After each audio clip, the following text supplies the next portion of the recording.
Gatonye, we are going for an official meeting. Sio kwenda tunaenda kucheza golf hapa. Umerada nimevaa designer shorts. Na mimi ni dere. Sasa imagine dere amevaa designer shorts. Rayaga man, you can spell it the way you want. You can call it OZ mosquito, WX mosquito, XYZ mosquito, umbu ni umbu. When there are types of mosquitoes, you guys? I only know two. The silent ones and the ones that marinate you with their song before landing. Your Honor, she can take the house up country. I will take the one in town.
Ahlan wa sahlan wa marhaba mpenzi mtazamaji, assalamu alaikum popote pale ulipo, na ni matumaini yetu kwamba umekuwa na siku njema siku hii ya leo, na karibu kwenye taarifa hizi za Darubini ya Channel 1. Bila shaka mtazamaji, ni fahari yetu kujumuika nawe jioni hii ambapo tumekuandalia taarifa nyingi, ikiwemo taarifa kuhusiana na idadi ya waathiriwa waliofariki kutokana na kunywa pombe haramu huko Migori. Tutakueleza zaidi kuhusiana na taarifa hiyo miongoni mwa taarifa nyinginezo ambazo tumekuandalia hapa kwenye meza hii, lakini kwanza kabisa mwenzangu akupe vidokezo.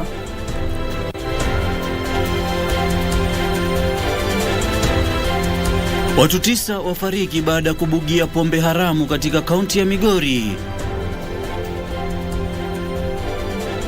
Mbunge wa Kitui Mashariki Nimrod Mbaye ajipata taabani kufuatia madai ya kumshambulia mfanyikazi wa Kenya Power. Tumesimamisha huo utaratibu kwa muda kidogo. Kwanza kabisa tushughulikie hawa magaidi, tuwafurushe, alafu tutafungua mipaka yetu. Ufunguzi wa mpaka kati ya Kenya na Somalia kuahirishwa hadi serikali itakapodhibiti tishio la mashambulizi ya wanamgambo.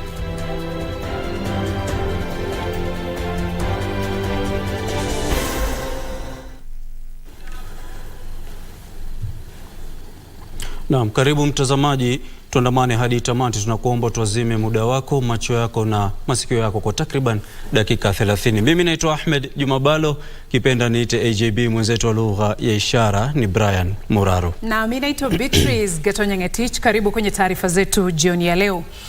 Idadi ya waathiriwa waliofariki baada ya kunywa pombe haramu katika kaunti ya Migori imeongezeka hadi 9, huku wengine 8 wakiendelea kutibiwa katika hospitali mbalimbali. Waathiriwa 4 zaidi walifariki leo wakipokea matibabu katika hospitali ya Samjomen iliyoko Mabera katika eneo bunge la Kuria Mashariki. Kulingana na wakazi, watu hao walianza kukumbwa na matatizo ya kupumua baada ya kubugia pombe hiyo. Sasa wanataka idara ya usalama kukabiliana na biashara ya pombe hatari ambayo imekithiri katika eneo hilo.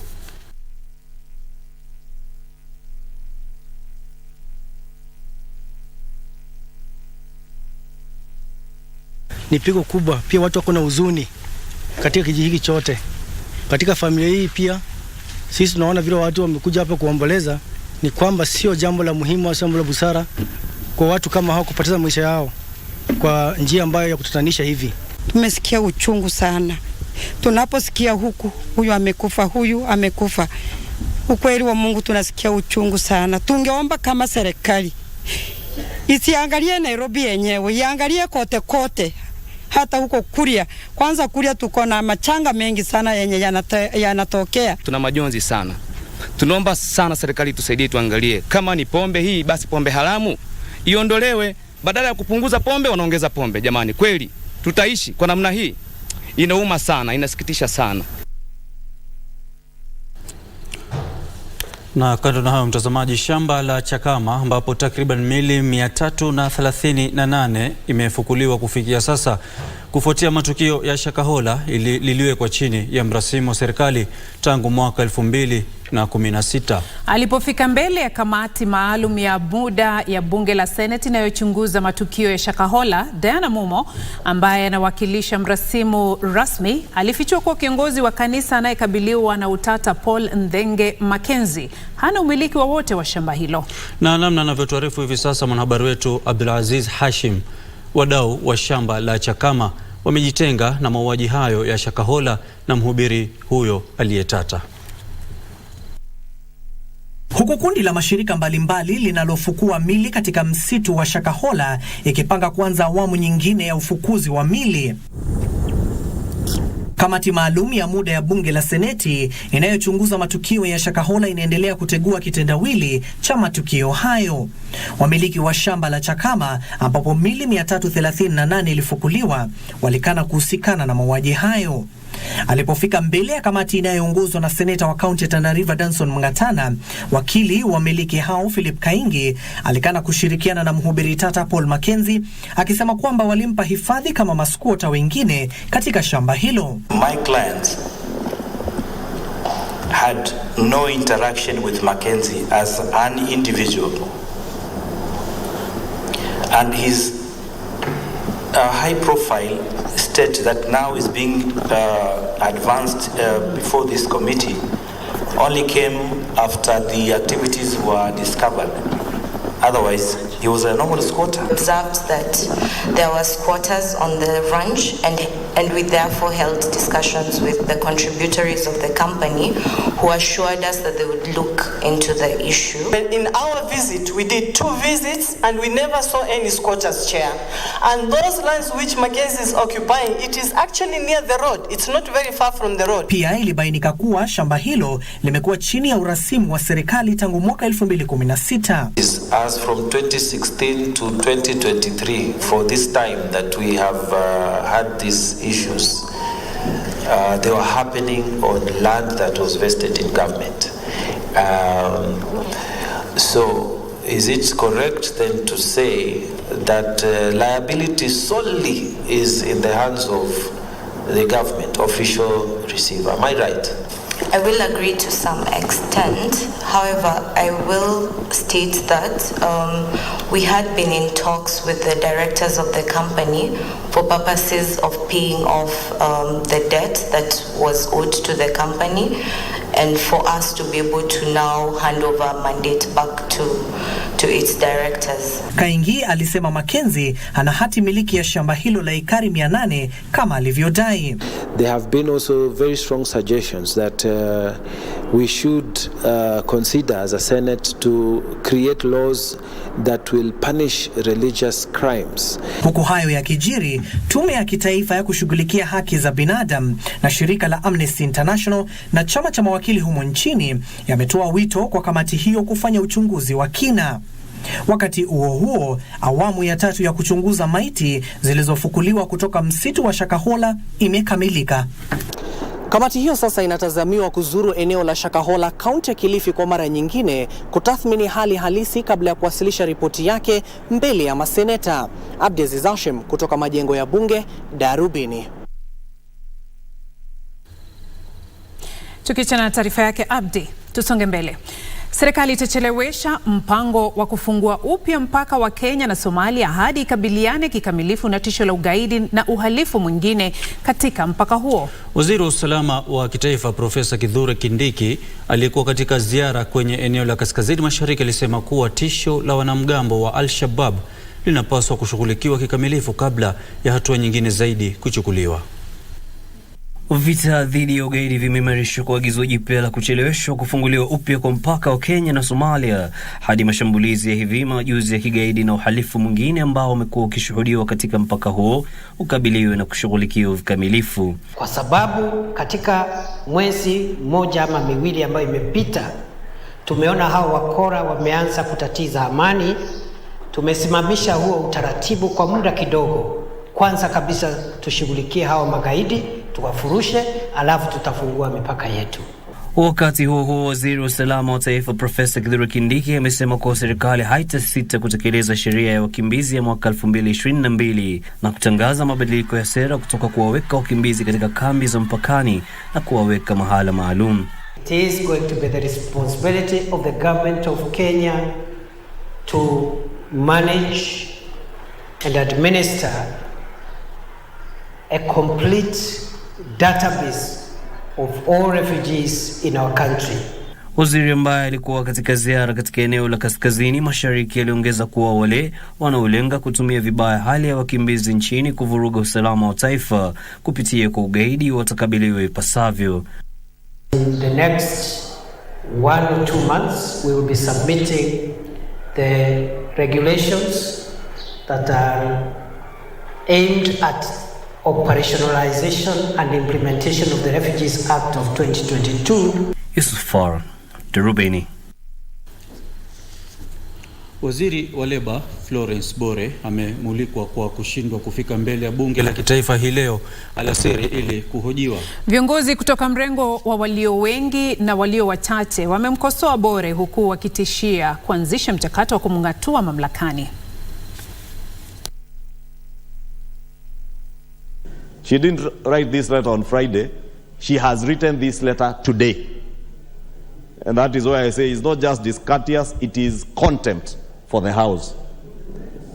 And we must make it clear as a House that we shall not allow any cabinet secretary, however powerful you think you are, however mighty you may perceive yourself, to hold the people's representatives with contempt and the institution of Parliament.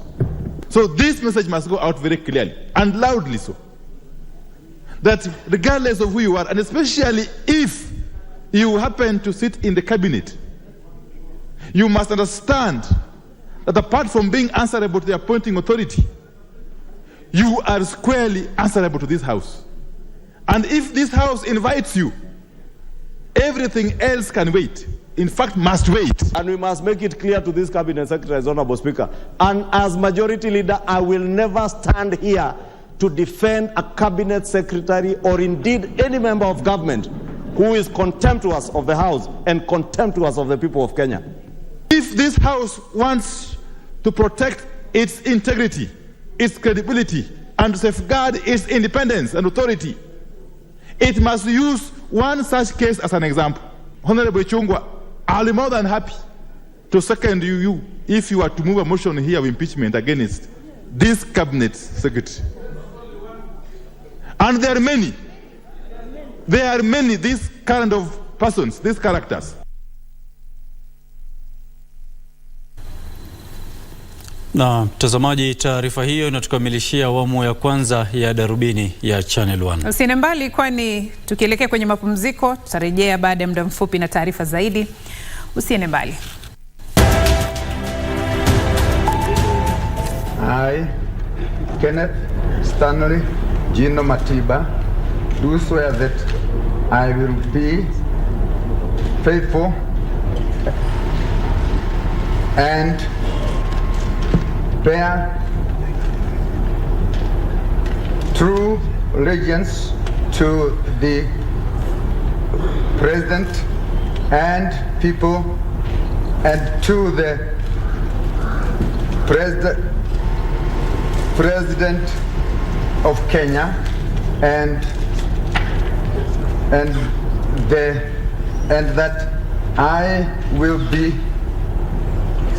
preserve, protect and defend the Constitution of Kenya as provided as per law established. So bear me God.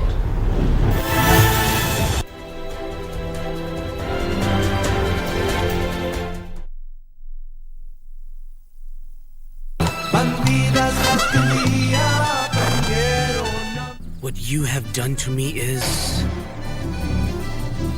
despicable. And what? Well, I think it's time for me to leave this house. Hello? Who is dying, Fermina? Alonso is dying in the hospital. He's dying, Remigio. Well, they just called to tell me Alonso is in the hospital in serious condition, Daddy. Las Bandidas.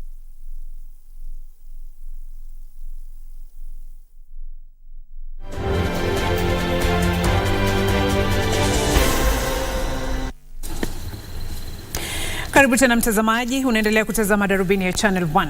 Na mbunge wa Kitui Mashariki Nimrod Mbai aliachiliwa leo mchana kutoka kituo cha polisi cha Kitengela baada ya kujisalimisha kwa kumshambulia mfanyikazi wa kampuni ya usambazaji umeme humu nchini. Polisi walimwachilia kwa dhamana ya shilingi 50,000 pesa taslimu na kutoa bunduki yake. Kama anavyotuarifu Jiverson Maina, hatua ya Mbai imeshutumiwa vikali na usimamizi na wafanyikazi wa kampuni ya Kenya Power. Pindi tu baada ya kunaswa kwenye kamera akimshambulia mfanyikazi mmoja wa kampuni ya usambazaji umeme nchini Kenya Power huko Kitengela, mbunge wa Kitui Mashariki Nimrod Mbai alijisalimisha katika kituo cha polisi cha Kitengela siku ya Jumatano ili kuandikisha taarifa. Hata hivyo, saa kadhaa baada ya kukwepa wanahabari ambao walikuwa wanasubiri mbunge huyo afikishwe katika mahakama ya Kajiado, mbunge huyo aliachiliwa kwa dhamana ya polisi ya shilingi 50,000 huku bunduki yake ikikataliwa. Ukanda wa video ulionasa makabiliano ambapo mbunge huyo wakati mmoja alitoa bunduki yake ulisababisha ghadhabu miongoni mwa Wakenya mitandaoni. Kampuni ya Kenya Power ilikashifu kitendo hicho na kusema kuwa wafanyikazi wake walikuwa wakiendeleza operesheni ya kukabiliana na kuunganisha kwa umeme kwa njia isiyofaa na inayohatarisha maisha ya wananchi wakati kisa hicho kilipotokea. There was also a case in Nyandarua where a member of staff and the CBM were assaulted while undertaking their duties of disconnection due to the fact that the payments had not been undertaken. Mkurugenzi mkuu wa kampuni hiyo ya Kenya Power Joseph Siror lalamika kuongezeka kwa mashambulizi dhidi ya wafanyikazi wake huku akitaka mbunge huyo kuchukuliwa hatua. Wafanyikazi wa kampuni hiyo pia kupitia kwa chama chao walilalamikia vikali kitendo cha mbunge huyo dhidi ya mwenzao. Sauti yetu lazima isikike kila mahali. Ilikuwa ni aibu kubwa sana kuona mkubwa wetu, he's an engineer by profession, sio mtu wa kubahatisha, akipigwa kama mnyama. Sasa wanataka serikali kutoa agizo mwafaka kuhusiana na kuunganishwa kwa umeme kinyume cha sheria. Mbunge huyo atafikishwa katika mahakama ya Kajiado tarehe 11 mwezi huu. Giverson Maina, Darubini. Na mtazamaji, tusonge mbele. Mahakama Kuu imedumisha maagizo iliyoafiki mnamo Ijumaa tarehe 30 mwezi uliopita mwaka huu wa kusitisha kwa muda utekelezaji wa sheria ya fedha ya mwaka 2023. Jaji Mugure Thande alikubaliana na maombi ya Seneta Okiya Omtata pamoja na walalamishi wenza wa kudumisha maagizo hayo hadi atakapotoa maamuzi ya kina mnamo Jumatatu tarehe 10 mwezi Julai mwaka huu. Over any other matter here, so that we can know that we are in a court that has got authority and we are not wasting our time. This court gave orders. I served the orders, and one agency of the state, which is the IPRA, Energy and Petroleum Regulatory Authority, has defied those orders to the extent that it has used the suspended bill and ignored the prohibition against government and its agencies to implement that bill. There is no general rule that a court cannot hear a person in contempt of court before they have purged their contempt. Of July 2023 at 2 p.m. The orders of the 30th of June 2023 are hereby extended until that date.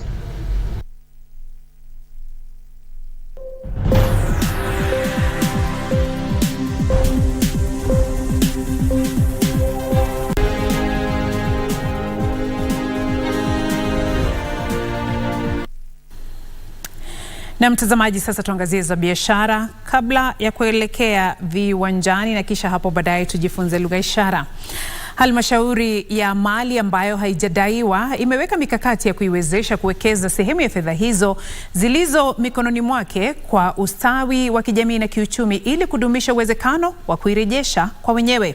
Afisa mkuu mtendaji wa halmashauri hiyo John Mwangi amesema hatua hiyo ni sehemu ya juhudi za kukadiria upya sera na mifumo yake ya kisheria. Kina cha taarifa hii ni kwenye kitengo chetu cha habari za biashara. Halmashauri ya mali ambayo haijadaiwa inahifadhi jumla ya shilingi bilioni 27.3. Kima hicho kinazidi kuongezeka huku taasisi zaidi zikikabidhi halmashauri hiyo mali ambayo wenyewe hawajadai. Katika kipindi cha mwaka wa kifedha kilichokamilika mwezi Juni mwaka 2023, halmashauri hiyo ilipokea takribani shilingi bilioni 4 kutoka taasisi mbalimbali, ambacho ndicho kiasi kikubwa zaidi cha fedha ilizowahi kupokea. We are encouraging members of the public to use a USSD short code, that is *361#. Again, I repeat, *361#. And also to go to our website, that's www.ufaa.go.ke, wherever you are. And that way you'll be able to find out if any unclaimed assets has been remitted under your name or somebody you know. Wakati huo huo, halmashauri hiyo inasema ilirejesha mali ya jumla ya shilingi bilioni 2 kwa wenyewe. Kwingineko, bei ya mafuta ya kupika itazidi kuwa juu kutokana na viwango vipya vya ushuru wa maduhuli kutoka nje na kutodhibitika kwa viwango vya ubadilishaji fedha za kigeni. Mwenyekiti wa kampuni ya Golden Africa Ford Hayel amesema gharama ya uzalishaji imeongezeka hadi 35% kutokana na ushuru mpya wa bidhaa za mafuta ghafi ya nazi. Mwishowe, wauzaji wa vyuma kuukuu kutoka kaunti ya Kakamega wanalalamikia ongezeko la visa vya uharibifu wa muundo mbinu unaochangiwa kwa kiasi kikubwa na kuwepo kwa wafanyabiashara walaghai. If transformers are vandalized, so that the new transformers that are bought come to replace the ones that are vandalized, then the unconnected Kenyans are missing an opportunity to get connected to power. Hii inafuatia kuondolewa kwa marufuku dhidi ya ununuzi wa uuzaji vyuma kuukuu.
Na mtazamaji, karibu kwenye taarifa za spoti hivi sasa. Na kocha Curtis Olago amekitaja kikosi cha timu ya taifa ya raga ya wachezaji walio na umri wa miaka 20 kitakachoshiriki katika mashindano ya kuwania taji la dunia kwa chipukizi yatakayofanyika jijini Nairobi kuanzia tarehe 15 hadi tarehe 30 mwezi huu uwanjani Nyayo.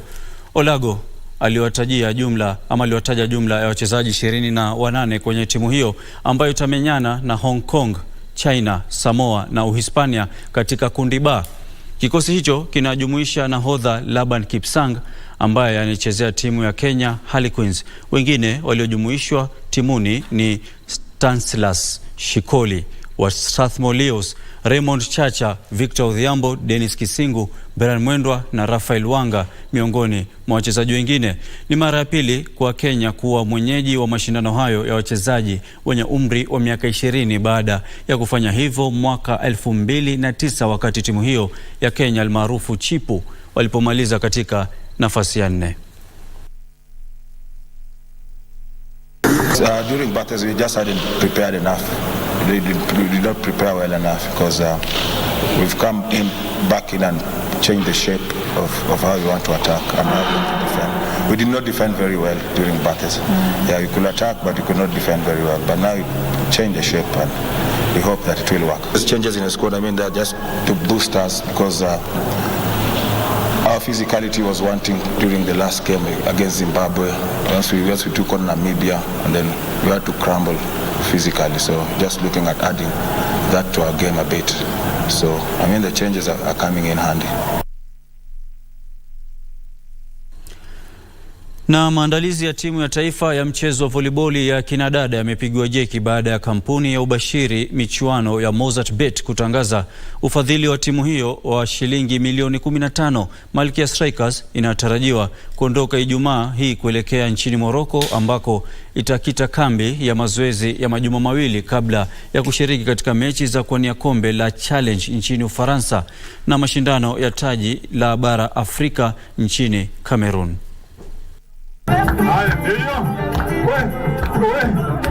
Kampuni ya ubashiri michuano ya Mozart Bet iliendeleza ushirikiano wake na timu ya taifa ya volleyball ya wanawake kwa mwaka mmoja zaidi, wakati timu hiyo inapojiandaa kushiriki kwa mashindano ya kuwania kombe la Challenge yatakayofanyika baina ya tarehe 27 na 30 mwezi huu jijini Laval, Ufaransa. Malkia inatarajiwa kuondoka nchini Juma hii kuelekea Morocco ambako itafanya mazoezi ya wiki mbili kabla ya kushiriki katika mashindano hayo ya Ufaransa. We support so many sports here as well as corporate social responsibility program across the country, but we trust and we believe, and it is the fact that the Kenya is homeland of champions. Mashindano haya yatashirikisha mataifa Vietnam, Colombia, Croatia, wenyeji Ufaransa, Ukraine, Uswidi na Mexico. Malkia Strikers itatumia michuano hiyo kupata alama zitakazoiwezesha kufuzu kwa michezo Olimpiki mwaka 2024. The training started 2 weeks ago and we had 20 players. It was very competitive on the side of different positions of the players, and we dropped 4 being ready for the trip which is starting on this Friday, and I can tell you that the competition between the players is very, very tough. For me, I want to qualify for someone mwenye achaenda, umeona. Nataka na ile mtu ametoka shule acheze Olympic. Hata kama mimi sitakuwa nataka ila naka kulikuwa na player mmoja anaitwa Mohima alifanya nikacheza nini Olympic. I'm not going to qualify for myself. I'm qualifying for the young Malkia Strikers wale watakuwa kwa team na wale wako kwa team. Baada ya mashindano ya Ufaransa, Kenya itaelekea Cameroon kwa mashindano ya kuwania taji ya taifa bingwa barani Afrika yatakaandaliwa tarehe 6 hadi tarehe 18 mwezi Agosti jijini Yaounde.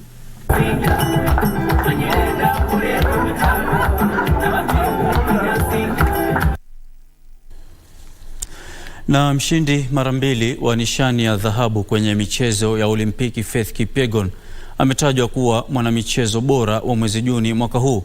Kipyegon alituzwa leo na chama cha waandishi wa habari za michezo nchini Eschak wakati wa hafla iliyofanyika katika kambi ya wanariadha ya Kaptagat, Gatuzini, Uasin Gishu. Faith Kipyegon aliandikisha rekodi ya dunia katika mbio za mita 1500 wakati wa mashindano ya msururu wa Diamond League jijini Florence, Italia mwezi Juni. Aliandikisha muda wa dakika 3 na sekunde 49.11 na kupiku rekodi ya awali ya mbio hizo ya dakika 3 na sekunde 50.07 iliyowekwa na mwanariadha wa nchini Ethiopia Genzebe Dibaba mwaka 2015. Juma moja baadaye mwanariadha huyo aliandikisha rekodi mpya ya dunia katika mbio za mita 5000 wakati alipoandikisha muda wa dakika 14 sekunde 5.20 jijini Paris. Kipyegon sasa ni mwanariadha wa pili kutoa tuzo hiyo ya mwanamichezo bora nchini mara 3 baada ya mchezaji tenisi Angela Okutoi. And it's really delightful for us to be here once again, for your hard work, Faith, for us to recognize you, for us as LG. With the partnership with sports journalists, we are here to just recognize and award talent. This is my second award. The first one I got LG washing machine, and I'm so grateful and happy, and it has motivated me a lot, as I said last time. Na mtazamaji, hapo ndio natamatisha taarifa za sport. Usende mbali, tutaingia darasani na mwalimu Gatonye.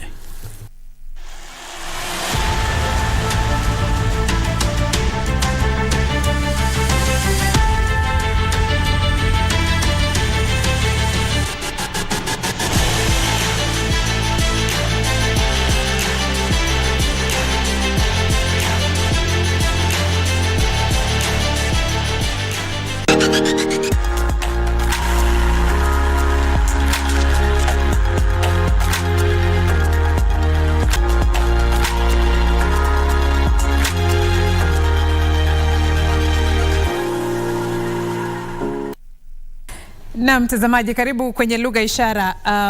Kuna mtazamaji wetu mmoja anajulikana kama Joseph Gethenji kutoka Buruburu, anasema anafuatilia darasa hili kwa makini sana, ili wakati tutakapokuwa tukilitamatisha ataweza kuwa akiliandika jina lake kwa lugha ishara vizuri, ama atakuwa wakati anapojitambulisha anajitambulisha kwa lugha ishara, na ni jambo bora sana. Hivi leo tunaendelea, tumefikia herufi I. I, J, hapo tu, lakini unafanya hivi J. Sasa ndio unafaa kukumbusha kwamba hiyo ndio Juma Bhalo yani. Sasa wewe ndio unajua lugha jina lako kwa ishara. Kitu ambacho unajua ni kwamba ulinifunza wewe na wenzetu wa kitengo hicho cha walikupa jina la ishara. Wakanipa jina la ishara. J. Bhalo. Haya J. Yaani tumesema I, J, K. Waona K. Alafu L. Iwapo jina lako linaanza na L, L. Kwa hivyo wewe Gethenji Joseph, jina lako litaanza na J. Joseph, sio? Joseph. Na kufikia hapo mtazamaji, tunatamatisha darasa la leo. Hapo kesho tutakuwa tukiendelea kwenye herufi tofauti hadi pale tutakapofikia Z. Na wewe wakati darasa hilo linatamatika, natumai utaweza pia wewe kulisema jina lako kwa lugha ishara, ama utaweza kujitambulisha kwa lugha ishara kwa njia ya ishara, yani jina lako. Asante sana kwa muda wako. Na bila shaka mtazamaji, hakuna kilichokuwa na mwanzo na kikakosa mwisho, na hapo ndio tunatamatisha taarifa hizi za Darubini ya Channel 1. Inshallah, Mungu akipenda basi tufanye vivi hivi hapo kesho. Mimi naitwa Ahmed Juma Bhalo, ukiniita AJB nitaitikia. Asalamu alaykum. Asante sana. Tukutane kesho majaliwa. Mimi naitwa Beatrice Gatonye Ngetich, mtangazaji wa ishara Brian Moraro. Usiku mwema.